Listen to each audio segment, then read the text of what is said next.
What's up guys, Ian Higton from Eurogamer here. Now if you live in the UK like me, you'll still have 2 days to wait before you can get your hands on Battlefield 4 and its incredible multiplayer.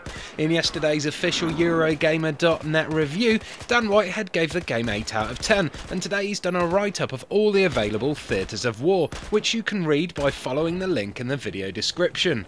I picked 5 of those multiplayer maps to show off to you today, so you can see exactly what fields you will be battling in once you get your hands on the game, and hopefully you'll learn some tricks of the trade to dominate your opponents as well.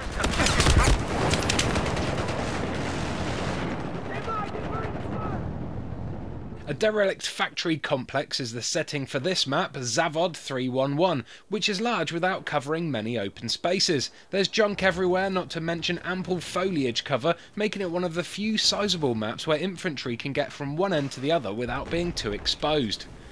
Workers' habitation offers your first hotspot, just to the east of the map's centre. The capture point here is surrounded by 2-storey homes, but the cover they provide quickly falls apart as the buildings take damage. At the opposite end of the map, butting right up against its western perimeter, a cluster of railroad cars hides one of the trickiest points to hold, surrounded as it is by multiple angles of attack and few long lines of sight. Sneaky players can even hide in the boxcars, closing the doors to stay out of view. It's the 2 enormous factory buildings in the middle of the map that attract all of the attention generally. At ground level they offer dingy arenas where capture points are fiercely contested. Head for the various ladders bolted to the outside walls however, and the map's strategy deepens. There are several rooftop levels, all of which provide that sort of aerial advantage that can turn the tide of a match, but also provide no cover at all.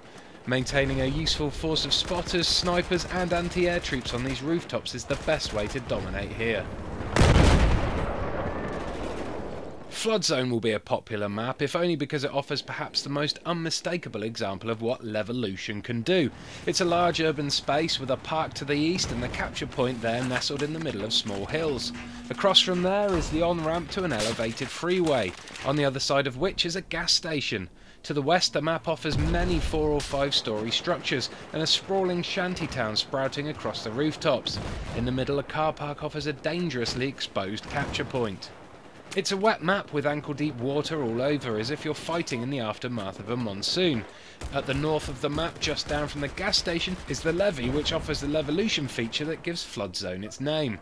Destroy the levee and the water pours in, rising almost 1 storey high and changing the nature of the battle completely. Land vehicles become useless, unless you can get one onto the freeway, which offers a long straight shooting gallery over the rest of the map. But boats and amphibious vehicles become vital, allowing for incredibly quick movement around spaces that were previously dry land. This isn't a map where you want to be caught on foot however. Once the flood hits, any infantry not above the water level in the shantytown are easy prey to the miniguns of rib boats or helicopters as they swim slowly from place to place.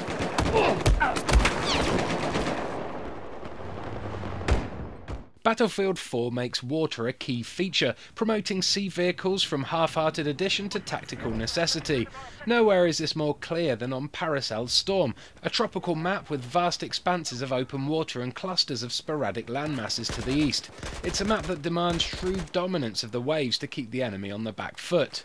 One of the capture points, often overlooked in the rush to get to the familiarity of land, is found on a wrecked battleship, where the exposed deck is great for taking down incoming boats and choppers, but equally leaves those doing the capturing open to attack from above.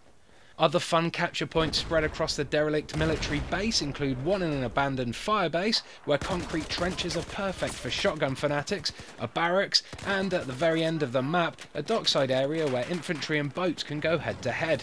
The more fiendishly inclined player can shoot out some of the wind turbines out to sea and set a ship adrift, which then crashes into the mainland. The key feature here though is the storm of the title, which brews and breaks with uncanny realism. The subtle shifts in light as the skies darken, the first spatters of rain as the heavens open are just the overture to a truly fearsome tempest which impacts everything from boat handling to simple visibility. It's suitably apocalyptic and shows that DICE is thinking about more than just making buildings fall down.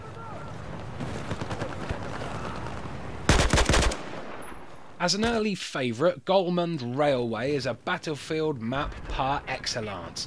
Broad and dotted with small hills, it slopes gently upwards to the north, where small villages and farms supply the capture points in a line almost down the centre of the map.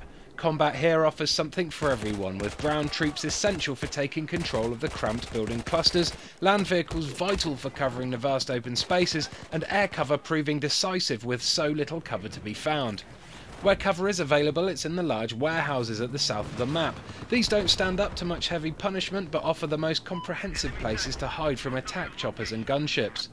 The most interesting feature is the armoured train that carries Capture Point D. The train automatically moves towards the deployment zone of the controlling side, giving them the advantage when it comes to holding the point. Mostly Golmud Railway works because it's the sort of huge, flexible space that plays well regardless of what class you prefer and what vehicles you favour. The result is some of the best action in the game, with aerial dogfights and ground skirmishes all over the place.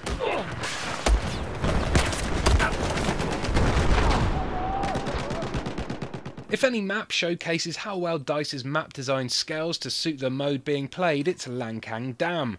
Like Siege of Shanghai, this is another U-shaped map, this time set at the base of the titular dam. There are two main clusters of buildings, either of which would make for a fine map in a smaller scale shooter.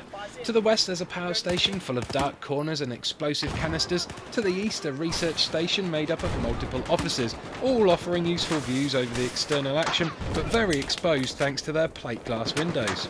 In between is a small chasm with the runoff from the dam, and a small network of roads that make good use of the land vehicles on offer. Played on Conquest, all of this space is in play, and with a full 64-player lobby, you can pretty much fill the map with meaningful action. Narrow the focus down to Deathmatch, a popular choice for this map, and everything centres around that Rabbit Warren research station.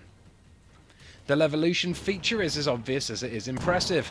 Land enough heavy impacts on the already crumbling dam and it collapses completely, burying the northernmost edge of the map in rubble and triggering explosions as systems fail across the complex. It's not the most useful demolition in the game. Destroying the dam takes a little too long and requires you to focus on shooting a wall at the cost of watching out for your own back, but it is one of the ones you'll want to show off when your friends play for the first time. Thanks for watching, y'all. Remember, you can get a summary of all of Battlefield 4's maps by visiting Dan's article, which I've linked to in the video description. I'll be doing plenty of Battlefield 4 community multiplayer streams on this generation of consoles and the next, so please do subscribe by clicking on that on-screen annotation if you fancy jumping online and shooting me in the face. Oscar Uniform Tango.